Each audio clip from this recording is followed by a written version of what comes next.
Greetings loves, it is I, Tactical Girlfriend. So good to have you back here on the channel.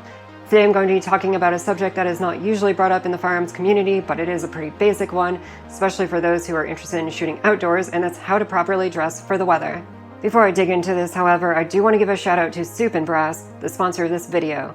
Soup and Brass is a Tampa Bay-based community firearms education and mutual aid organization. Since their inception this year, they started hosting monthly range days and have taken collections for the unhoused in their area. If you are in the Tampa Bay area and interested in joining them or collaborating with them, please contact them on their Twitter @BrassSoup or on Instagram @SoupandBrassTPA. Alright, getting into it here, why do I need to worry about dressing properly for the weather? Well, for me personally, I almost always exclusively shoot outdoors. Some people shoot indoors and that is convenient, however it's extremely limiting. I like being more dynamic and having more freedom to do what I want to do. Also, I don't have to pay a range fee if I do it. Therefore, I always need to be ready for the weather. I've never canceled a range day in my life and I never intend to. So therefore, I need to be prepared for whatever comes my way. Now, how you prepare yourself for this entirely depends on your environment, of course. Make sure you're carefully considering all the weather patterns for every season and equipping yourself accordingly. With regards to me personally, I live in an area that is mostly cold and rainy. However, it can get very hot, dry, and sunny, all the way to blizzard conditions, especially if I'm at a higher elevation. Therefore, I need to make sure that I have all sorts of different kinds of gear to match each occasion. Now, the most critical aspect with determining how you clothe yourself is going to be how you moderate the temperature of your core. Keep your core cool if it's hot out, and keep your core warm if it's cold out. If it's cold out, you want to make sure that you're layering up for flexibility depending on your activity levels. Your body can generate a large amount of heat if you're active, but lose a lot if you're staying still. You also want to make sure that you're staying dry to reduce the risk of hypothermia. Make sure that you're using water-resistant fabrics to keep precipitation out, but also make sure that they're breathable so that condensation and sweat doesn't build up inside. Now, if it's hot out, you definitely want to make sure that you're wearing some very breathable material. Cotton is great for this, but there's also some synthetic materials that wick away sweat very quickly. Also, if you're in direct sunlight, make sure that you're covering yourself up and wearing sunscreen. Another thought I want to add to this is mil-spec versus civilian market. There's a lot of surplus out there that people seem to default to, a lot of buzz around mil-spec. Mil-spec really truly means lowest bid contract, and it's usually bulky, heavy, and unnecessarily overly engineered. There's a lot of really good options on the civilian market that actually do the job better and are much lighter. So definitely consider your options out there for your budget. One other consideration here might be the flame resistance of the materials for the gear that you're using. Certain materials can melt or even catch on fire when exposed to a temperature that's too high. Since you might be exposed to flames or even just the barrel of a hot gun, you want to make sure that you're planning accordingly.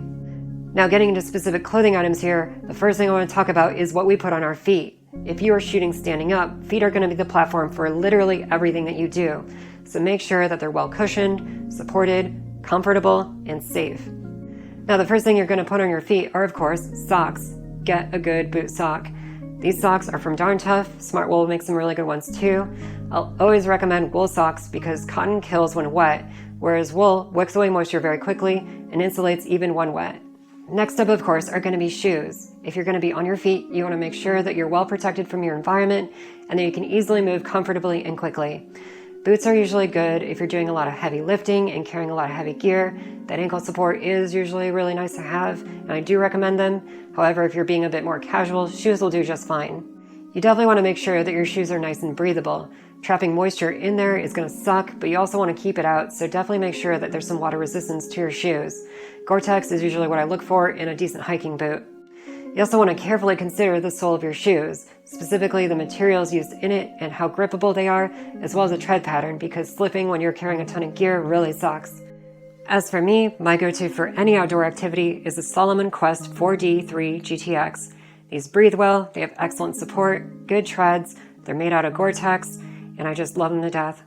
Similarly, I have a friend whose go-to is the Loa Renegade GTX. Again, Gore-Tex, very good support, very comfortable, great for all kinds of weather, and very stable and sturdy. If you're looking for a lighter weight option, the Salomon X Reveal are great trail shoes. They're not waterproof, but they are very breathable, comfortable, and have good grip on the soles. One thing I really want to highlight here is make sure that your footwear fits. If it doesn't fit properly, you may end up actually damaging your feet in the long run. Always try before you buy. Also, ensure that your feet have a little bit of wiggle room in the toe area, as your feet do expand when you're being used a lot. Moving on up, next we have pants. Pants are extremely crucial, as when you're moving your legs, especially if you're doing more dynamic drills, you need to make sure that they're comfortable. You also need to make sure that they're rugged, can withstand you kneeling on them, and also that the seams aren't going to just tear from you bending in a weird way. Speaking of which, a gusseted crotch really makes kneeling a lot easier. I don't know if you can see my hands here, but these are the Vertex Fusion LTs. These are a women's stretchy pant. They're very comfortable, allow me free range of motion in a number of different positions, and generally have really nice pockets and features. They're not made of the most durable constructed materials I've ever seen, however, they've held up pretty well throughout the years. Another pair of pants you might see me sometimes wear at the range are these Condor pants. These are actually surprisingly well constructed for the price. I have not actually had any tears in it whatsoever, and it's covered in a DWR coating, which really helps assist in keeping moisture out. Speaking of DWR, that stands for Durable Water Repellent. This is actually a coating that impregnates material to help make it water resistant. This can wear away over time through use, but there are various products that can recharge it on the market. I usually recommend Nick Wax. On hotter days at the range, I do like to opt to wear these 511 leggings. Are these the most durable thing in the world? No. 511 is actually better suited for casual wear in my opinion instead of tactical wear. However, they've been holding up pretty well so far. One thing I really want to bring up here is if you're doing any kneeling and shooting, is that you want to make sure that you're protecting those knees. Knee pads are very, very vital here in my opinion. I do like these Arc'teryx knee caps. These are the best external knee pads I've ever used, so I highly recommend those. Another really good option are certain tactical pants which integrate knee pads internally, such as these Beyond pants right here. Moving on, I want to talk about base layers. Base layers are, of course, as the name implies, the first layer, the base, of your entire platform for your clothing system. These help you keep warm first and foremost. They're the first thing that covers you and the first thing that keeps you comfortable. The base layer shirt I'm wearing here is from Potomac. This is made out of a blend of different materials and is very, very flexible for most climates. This is my go-to for almost every range day. For hotter days, I do like to defer to this Under Armour shirt here. This thing wicks away moisture very quickly and breathes extremely well. Now, I will say the US military does have a really good cold weather layering system called ECWCS. I have this thermal grid top and bottom that keep me super toasty as a part of that system. Now, for folks running plate carriers, I generally recommend a combat shirt, such as this one from Under Armour. It has a standing collar to protect against abrasion from the plate carrier and its straps, as well as an antimicrobial moisture-wicking fabric where the plates reside. Next up, let's talk about mid-layers. Mid-layers are basically a soft, heat-trapping insulator that is added to your base layer. This is typically worn under a jacket, but on top of your base layer. My go-to mid-layer is this Patagonia fleece zip-up. Patagonia makes some really, really good stuff, and this thing is extremely comfortable. If you can afford it, Arc'teryx makes some really, really excellent, well-insulated mid-layers, such as this one here from my friend, and my friend's other one right here. Well-known tactical outfitter UF Pro also makes this insulated battle jacket here, which makes for an excellent mid-layer. Next up, let's talk about shells. Shells are the most external extent of your clothing system. They're designed to help protect you from wind and keep precipitation out. Now, there's two different kinds of shells, hard shells and soft shells. Hard shells are typically, as the name implies, made out of a more rigid, hard material. They're less flexible, they're typically not lined, but they make for an excellent wind and moisture barrier. Rain jackets and ponchos are a great example of these. Soft shells, on the other hand, are typically constructed of a more pliable, breathable material, can include certain kinds of insulation, and are generally not nearly as water resistant as hard shells. Now, my go-to soft shell for that super tactical look is the Condor Summit. This thing is fairly affordable for a jacket of this class. It uses DWR fabrics, so it's good for light rains, but probably nothing more.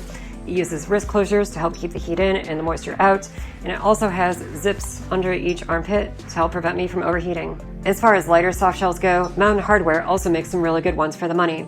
This one here uses tape zippers, which are a pretty essential feature for keeping moisture out completely. Now, a good example of a hard shell would be my Gore-Tex layer that's also a part of the ECWCS system. No, I'm not enlisted in the Navy. No, I'm not trying to get a 5% discount at Denny's. This just happens to be a really good piece of kit, and it keeps me bone dry in just about any weather. Now, if you're looking for a hard shell that's a better high-speed, low-drag Gucci option, my friend's Arc'teryx Leaf Alpha LT is going to be the absolute top of the line. Now let's talk about gloves. Beyond shooting gloves, it's really good to have a more weather-resistant pair of gloves, especially to make sure that your fingers aren't going completely numb and you lose dexterity in the cold. Got to keep those hands dry and warm. These deck shell gloves do just that. They're very nice and water resistant and pretty decently insulated. Also, if you're in a more Arctic temperature, I would probably recommend checking out some sort of trigger mitten. Also, consider using some sort of hand warmers inside your gloves. There's also really good glove liners that are used by skiers for an additional layer. Lastly, let's talk about hats. If it's a sunny, hot day out, it's usually good to keep your face out of the sun, both to keep you cool as well as to not obstruct your vision. Usually a baseball cap such as this will do, or a booning hat like this. If you're in a colder environment, it's very essential to keep all that heat inside your head from escaping. Something like a beanie is an excellent option here. This deck shell beanie also uses the water-resistant membrane for keeping precipitation out. Well, that wraps up my essential points for weather layering. It's not a terribly glamorous subject, however, if you are doing anything outdoors for an extended period of time, it's absolutely crucial. If you have any thoughts on this, I'd love to hear them in the comments. Also, if you enjoyed this content, go and like, subscribe, and hit that notification bell too. I also want to graciously thank everybody for their help on Patreon. I really appreciate your support. I'm doing this whole thing alone, and I could use all the help I can get to keep this project going and get that content out to you. If you want to help pitch in, go to patreon.com/tacticoolgf. See the end of the video for the names of my biggest contributors. Well, that does it. Stay frosty or stay warm, but either way, please take care. Bye!